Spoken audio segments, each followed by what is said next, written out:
दोस्तों, देश के सबसे बड़े पद पर विराजमान प्रधानमंत्री मोदी के नाम से कौन वाकिफ नहीं होगा। वो भारत में ही नहीं बल्कि विश्व के एक पॉपुलर नेता की छवि बनाने में कामयाब रहे हैं और आज इनके बारे में सब लोग सब कुछ जानते हैं। लेकिन कुछ बातें ऐसी भी हैं जो मोदी जी के बारे में हर व्यक्ति नहीं जानता, जैसे कि इनकी पर मंथ सैलरी, इनका घर, इनकी नेटवर्थ और इनकी कार कलेक्शन। आज हम आपको इस लाइफस्टाइल वीडियो में यही सब बताने जा रहे हैं। लेकिन वीडियो स्टार्ट करने से पहले अगर आप भी पीएम मोदी के सपोर्टर हैं तो इस वीडियो को कर दो लाइक। दोस्तों, कई लोगों का मानना है कि राजीव गांधी एक अच्छे प्रधानमंत्री बन सकते हैं भारत के नरेंद्र मोदी के कंपैरिजन में। इस बारे में आपकी क्या राय है, हमें नीचे कमेंट करके बताएं। तो चलिए वीडियो स्टार्ट करते हैं। दोस्तों, प्रधानमंत्री मोदी का पूरा नाम नरेंद्र दामोदर दास मोदी है और इनका जन्म 17 सितंबर 1950 को गुजरात के एक गरीब परिवार में हुआ था। इनके पिता का नाम दामोदर दास मूलचंद मोदी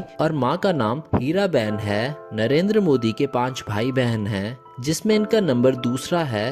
मोदी जी को बचपन में नरिया कहकर पुकारते थे। मोदी जी के पिता रेलवे स्टेशन पर चाय की दुकान लगाते थे। मोदी जी भी अपने पिता की चाय की दुकान पर उनका हाथ बटाते थे। मोदी जी बचपन से ही कुछ अलग थे, वे आम बच्चों की तरह नहीं थे। इन्हें बचपन में ही देशभक्ति का काम करना बेहद पसंद था। 1962 में भारत और चीन युद्ध के दौरान मोदी जी ने ट्रेन में जा रहे फौजियों को चाय पिलाई थी। मोदी जी ने गुजरात के ही भगवत आचार्य नारायण आचार्य स्कूल से अपनी पढ़ाई की शुरुआत करी और वे पढ़ाई में बहुत इंटेलिजेंट थे। इन्हें बचपन में एक्टिंग का बहुत शौक था, इसीलिए वो स्कूल के बाद एक्टिंग में पार्टिसिपेट किया करते थे। वे एनसीसी में भी शामिल हुए। वे बचपन से ही निडर क्वालिटी के थे। वे बचपन में साधु और संतों से बहुत प्रभावित थे। वे बचपन से ही सन्यासी बनना चाहते थे। सन्यासी बनने के लिए मोदी जी ने स्कूल की पढ़ाई छोड़ दी और बाद में घर से भाग गए। इस दौरान वे वेस्ट बंगाल के रामकृष्ण आश्रम सहित कई जगहों पर घूमे फिरे। मोदी जी बचपन से ही आरएसएस को पसंद करते थे और बाद में उसे जुड़े भी। 1958 में दीपावली के दिन गुजरात आरएसएस के पहले प्रचारक लक्ष्मण राव ने नरेंद्र मोदी को बाल सेवक की शपथ दिलाई। मोदी जी ने अपनी ड्यूटी बखूबी निभाई और वे कई दिनों तक हिमालय में साधुओं के साथ भी रहे। वापस आने पर इन्होंने सन्यासी जीवन त्यागने का फैसला किया और अपने भाई के साथ मिलकर अहमदाबाद के कई स्टेशनों पर चाय की दुकान लगाई। हर परेशानी का सामना करते हुए चाय बेची इन्होंने। 18 साल की उम्र में मोदी जी की मां ने इनकी शादी यशोदा नाम की महिला से करवा दी। विवाह के बाद मोदी जी घर छोड़कर एक संघ प्रचारक बन गए। कुछ लोगों का कहना है कि वो शादी के 3 साल बाद तक अपनी पत्नी के साथ रहे, लेकिन मोदी जी के बारे में लिखने वाले इस चीज से इनकार करते हैं। मोदी जी हर काम की शुरुआत से पहले अपनी मां का आशीर्वाद लेते हैं। 2014 का लोकसभा का चुनाव जीतने से पहले भी इन्होंने अपनी मां का आशीर्वाद लिया था। 1975 में जब इंदिरा गांधी ने कई राजनीतिक कारणों की वजह से राज्यों में आपातकाल लगा दिया था, उस समय मोदी जी सरदार के रूप में पुलिस वालों से छुपकर सरकार की गलत नीतियों का विरोध करते रहे। मोदी जी आरएसएस के बहुत ही मेहनती कार्यकर्ता थे। आरएसएस में इन्हें इनके काम के कारण बहुत रेस्पेक्ट मिलने लगी। वे स्वामी विवेकानंद से बहुत इंस्पायर्ड थे। मोदी जी शुद्ध शाकाहारी हैं। वे व्रत भी बहुत रखते हैं। वे 18 घंटे तक दिन में काम करते हैं। वे समय के भी बेहद पाबंद हैं। 1990 में बीजेपी के बड़े नेताओं ने मोदी जी को अपनी पार्टी में शामिल कर दिया और वे पार्टी के लिए बहुत ही मेहनत और लगन से काम करने लगे। 1985 में गुजरात के विधानसभा चुनाव में बीजेपी पार्टी को मेजॉरिटी में वोट्स मिले और वो जीत गए और मोदी जी को दिल्ली में केंद्रीय मंत्री की रिस्पॉन्सिबिलिटी सौंप दी गई। और इसके बाद अक्टूबर 2001 में बीजेपी ने मोदी जी को गुजरात का मुख्यमंत्री बना दिया।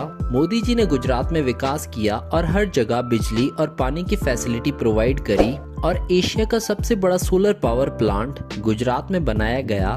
2002 में होने वाले गुजरात के गोधरा कांड में मोदी जी का नाम जोड़ा गया। इसके लिए न्यूयॉर्क टाइम्स ने मोदी जी को जिम्मेदार ठहराया। गोधरा कांड गुजरात के गोधरा शहर में 27 फरवरी 2002 को हुआ था। गोधरा शहर में रेलवे स्टेशन पर एक ट्रेन के 7 कंपार्टमेंट में आग लगा दी गई थी, जिसमें 60 लोगों की जान चली गई। इसके बाद गुजरात में जगह जगह पर दंगे स्टार्ट हो गए और 28 फरवरी 2002 को गुजरात के कई इलाकों में दंगों ने भयंकर रूप ले लिया। और 1200 से ज्यादा लोग मारे गए। इसके बाद सुप्रीम कोर्ट ने इस कांड की जांच के लिए स्पेशल कमेटी बनाई। कमेटी ने पूरी जांच पड़ताल की। 2010 में सुप्रीम कोर्ट ने कमेटी की जांच के आधार पर फैसला सुनाया।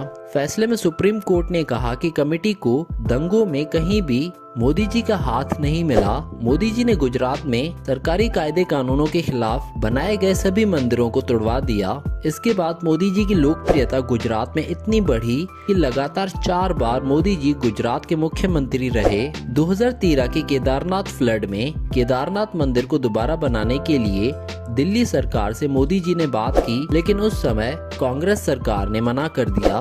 मोदी जी की कामयाबी और अच्छी टैक्टिक्स को देखते हुए बीजेपी सरकार ने 2014 के लोकसभा चुनाव में मोदी जी को प्रधानमंत्री के रूप में चुना। चुनाव के लिए मोदी जी ने सोशल मीडिया का खूब इस्तेमाल किया और अपनी मेहनत और लगन के दम पर बीजेपी को जीत दिलाई। 26 मई 2014 को दिल्ली के प्राइम मिनिस्टर हाउस में मोदी जी ने प्राइम मिनिस्टर के पद की शपथ ली। मोदी जी भारत के 15th प्राइम मिनिस्टर बने। लोगों के लिए वे इतने पॉपुलर नेता बन गए कि दोबारा भी बीजेपी पार्टी को ही जीत मिली मेजॉरिटी के साथ, और 30 मई 2019 को वे दूसरी बार भारत के प्रधानमंत्री बने। अब चलिए दोस्तों, आपको मिलवाते हैं इनके परिवार से। नरेंद्र मोदी के पिता का नाम है लेट दामोदर दास मूलचंद मोदी और इनकी माँ का नाम है हीराबेन। इनकी पत्नी का नाम है यशोदाबेन। इनका एक भाई भी है जिसका नाम है सुमा। इनका एक और भाई भी है जिसका नाम है अमृत मोदी। इसके अलावा इनकी एक बहन भी है जिसका नाम है वसंती बहन। अब चलिए दोस्तों, आपको सैर करवाते हैं मोदी जी के घर की।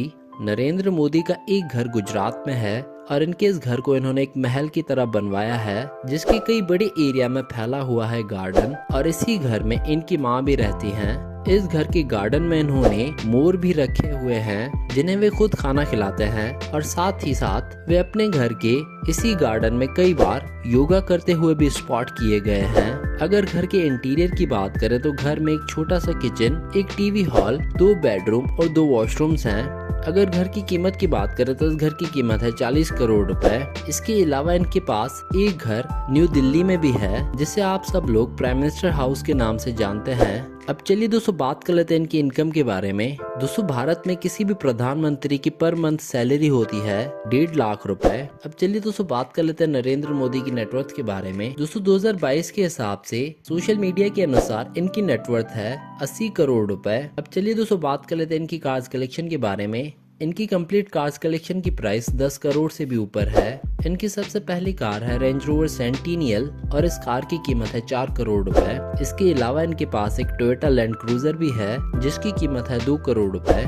नरेंद्र मोदी के पास एक BMW 760 Li भी है जिसकी कीमत है 80 लाख रुपए। इनके पास एक Audi A8i भी है जिसकी कीमत है 90 लाख रुपए। इसके अलावा इनके पास एक Mercedes Benz S क्लास भी है जिसकी कीमत है 70 लाख रुपए। चलिए दोस्तों, बात कर लेते हैं इनके हेलीकॉप्टर कलेक्शन के बारे में। इनके पास एक बुलेट प्रूफ हेलीकॉप्टर है जो इन्होंने खास तौर पर अमेरिका से ऑर्डर पर बनवाया था। इस हेलीकॉप्टर में 4 लोग आराम से ट्रेवल कर सकते हैं और इस हेलीकॉप्टर की कीमत है 200 करोड़ रुपए। अब चलिए दोस्तों, बात कर लेते हैं इनके प्राइवेट जेट के बारे में। इनके पास एक एयर इंडिया का प्राइवेट जेट है जिसकी कीमत है 600 करोड़ रुपए। इस प्राइवेट जेट में 80 पैसेंजर्स आराम से ट्रेवल कर सकते हैं। तो दोस्तों, ये थी भारत के प्रधानमंत्री की लाइफस्टाइल वीडियो। नेक्स्ट वीडियो किस देश के प्राइम मिनिस्टर या प्रेसिडेंट पर देखना चाहते हैं आप, हमें नीचे कमेंट करके बताएं।